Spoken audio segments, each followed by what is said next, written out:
প্রাচীন বিশ্বের ইতিহাসে দুটি পরাশক্তির নাম সবচেয়ে বেশি উচ্চারিত হয়, রোমান বা বাইজেন্টাইন সাম্রাজ্য এবং পারস্যের সাসানিদ সাম্রাজ্য।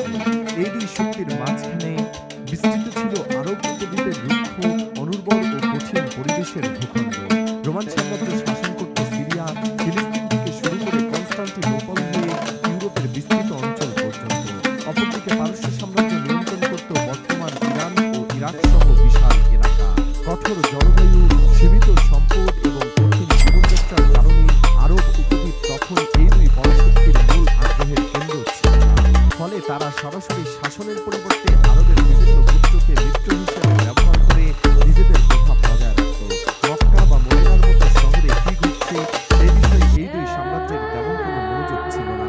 কিন্তু ইতিহাসের এক মহা পরিবর্তনের সূচনা হচ্ছিল ঠিক এই উপেক্ষিত ভূমি থেকেই, যা কয়েক দশকের মধ্যে বিশ্বমানচিত্র পাল্টে দেবে। ৬০২ খ্রিস্টাব্দে রোমান সাম্রাজ্যের বড় ধরনের রাজনৈতিক অস্থিরতা দেখা দেয়। সম্রাট মরিসকে উৎখাত করে তারই জেনারেল ফোকাস ক্ষমতা দখল করে নেয়। শুধু তাই নয়, মরিসের সন্তানদের নির্মমভাবে হত্যা করা হয়। এই খবর পৌঁছায় পারস্যের সম্রাট খসরু পারভেজের কাছে। উল্লেখ্য, অতীতে মরিসই খসরুকে সিংহাসন ফিরে পেতে সাহায্য করেছিলেন। তাই খসরু প্রতিশোধের অজুহাতে রোমানদের বিরুদ্ধে যুদ্ধ ঘোষণা করেন। তবে এই প্রতিশোধ ছিল মূলত একটি কৌশল। পারস্য বাহিনী দ্রুত রোমান অঞ্চলগুলোতে আক্রমণ চালিয়ে একের পর এক শহর দখল করতে থাকে। রোমান সাম্রাজ্য তখন দুর্বল হয়ে পড়ে এবং একের পর এক যুদ্ধে পরাজিত হতে থাকে।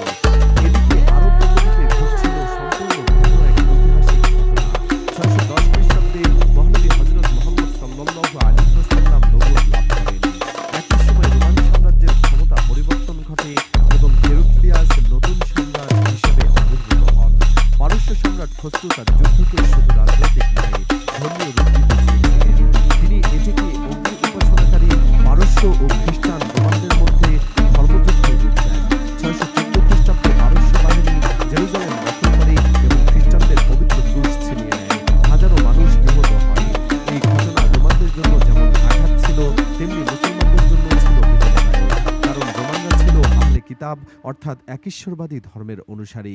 এই প্রেক্ষাপটে নাজিল হয় সূরা আর-রুম, যেখানে ঘোষণা করা হয় রোমানরা পরাজিত হয়েছে, কিন্তু অল্প কয়েক বছরের মধ্যেই তারা আবার বিজয়ী হবে। এই ভবিষ্যৎবাণী তখনকার বাস্তবতায় অত্যন্ত অসম্ভব মনে হয়েছিল, কারণ রোমান সাম্রাজ্য প্রায় ধ্বংসের মুখে ছিল।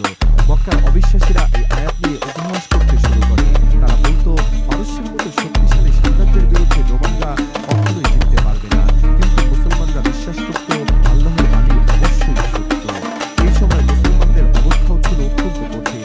নির্যাতন, বয়কট এবং সামাজিক নিপীড়নের কারণে তারা দুর্বল হয়ে পড়েছিল।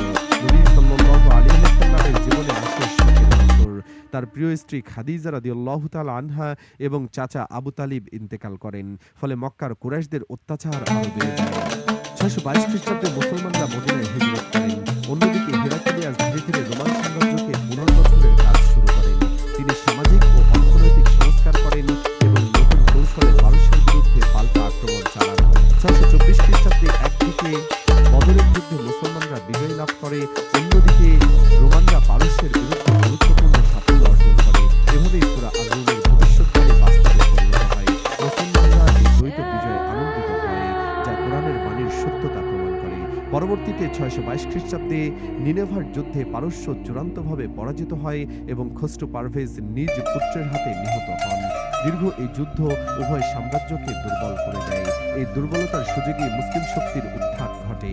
হযরত আবু বকর রাদিয়াল্লাহু তাআলা আনহু ও হযরত ওমর রাদিয়াল্লাহু তাআলা আনহুর নেতৃত্বে মুসলিম বাহিনী দ্রুত বিস্তার লাভ করে এবং অল্প সময়ের মধ্যেই রোমান ও পারস্যের বিশাল অঞ্চল জয় করে নেয়।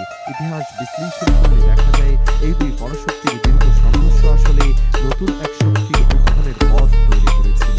আল্লাহর পরিকল্পনা অনুযায়ী একটি নতুন সভ্যতা, ইসলামী সভ্যতা বিশ্বে প্রতিষ্ঠিত হয়। ইবনে খালদুন তার বিখ্যাত গ্রন্থ সভ্যতার উত্থান পতনকে একটি চক্র হিসেবে বর্ণনা করেছেন। তার মতে কোনো সভ্যতাই স্থায়ী নয়, সময়ের সঙ্গে সঙ্গে শক্তি পরিবর্তিত হয়। এই ধারণা আমরা ইতিহাসের বিভিন্ন পর্যায়ে দেখতে পাই। বর্তমান বিশ্বেও সেই একই চিত্র দেখা যায়। একসময় ব্রিটিশ সাম্রাজ্য ছিল পরাশক্তি, পরে যুক্তরাষ্ট্রের নেতৃত্ব নেয়। এখন চীনের উত্থান বিশ্ব রাজনীতিতে নতুন ভারসাম্য ঐতিহাসিক ভবিষ্যৎবাণী নয়,